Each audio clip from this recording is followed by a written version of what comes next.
అన్న మొన్న award function జరిగిందన్న ఏది సినీ ఫీల్డ్లో తెలంగాణలో గజ్జ కడితే డప్పు సంకలు వేసుకొని గొంగడు భుజం మీద వేసుకుంటే తెలంగాణ వచ్చిందన్న. నాగార్జునతోని రాలే, ప్రభాస్తో రాలే, మహేష్ బాబుతో రాలే, అల్లు అర్జున్తో రాలే, విజయ్ దేవరకొండతో రాలే అన్నా.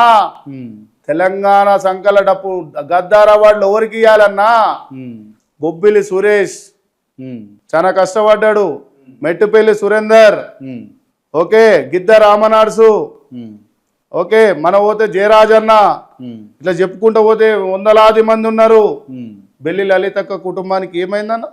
పిలిచి ఒక పెద్ద మల్లిదేశ ఉద్యమం అవార్డు ఇవ్వపోయినావు. సాంబశివునికి మల్లిదేశ ఉద్యమం అవార్డు ఇవ్వపోయినావు. సాంబశివుని కుటుంబానికి ఇలా తిండికి లేక సాంబశివుడు ఊరంతా తిరిగి చాకిట్లో చచ్చిపోతాన్నా. సాంబశివుడు అన్న వాళ్ళ అమ్మ శవం ఏడేసిరు అనుకున్నావు. గవర్నమెంట్ ఒక రోడ్ మీద టెంట్ వేసేస్తారా అన్న? ఒక మనీ పోయినావా అన్నాను? పోనీ కేసీఆర్ పోయిండా అన్న?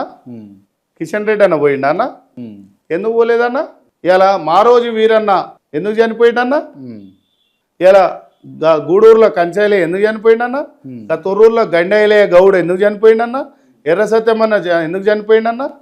17 ముక్కలుగా నరకబడ్డటువంటి బెల్లి లలితక్క చంపిన కేసు ఎటు పోయిందన్న? చంపినోళ్ళ లెక్క, చచ్చిపోయిన వాళ్ళ లెక్క మా వాళ్ళది ఉందన్న. చంపినోళ్ళ లెక్క ఏడికి పోయిందన్న? చచ్చిపోయిన వాళ్ళ లెక్క మా వాళ్ళది ఉంది. ఇప్పుడు యాక్సిడెంట్ అయి చనిపోయిందంటే యాక్సిడెంట్ అయింది, క్లోజ్ చేసిరు. 17 ముక్కలు కత్తి పెట్టిన కేసు ఎటు పోయిందన్న?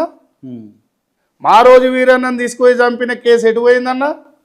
సాంబశివుని రాజ్యం చంపిన కేసు ఎటు పోయిందన్న? ఇక ఎమ్మెల్యే కాకముందు ఎదగ ముందుకు చంపిరీలని ఎదిగినాక ఎర్ర సత్యం ముదిరాజు బిడ్డ మహబూబ్నగర్ ఉమ్మడి పులి ఇలా నల్లమల్ల అడవిలోకి వెళ్ళి నువ్వు రాలే, పులి వచ్చిందాడా.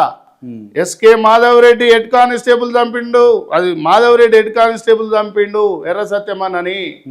అది లైవేగా అన్న, ఎఫ్ఐఆర్లో ఫైల్ చేసిరుగా అన్న. ఎస్కే నాయుడు ఎస్పీ కదా అన్న ఆనాడు మహబూబ్నగర్ జిల్లాకు. మరి ఎందుకన్నా మా వాళ్ళని ఎదుగుతుంటే చంపారు? నక్సలెట్లలో మా వాళ్ళనే చంపారు, పోలీసు వాళ్ళ డ్యూటీలలో పంపించి మా వాళ్ళనే చంపారు, సైనికులు దేశ సరిహద్దులలో మా వాళ్ళనే చంపారు. ఏడన్నా మా రాజ్యం ఉన్నది. ఏసీపీ వరకు మన వర్గాలు ఉన్నాయన్న. ఐపీఎస్లలో ఎవరున్నారన్నా? ఐఏఎస్లలో ఎవరున్నారన్నా? ఇలా చట్టం గవర్నమెంట్లలో ఎవరు పనిచేస్తున్నారన్నా?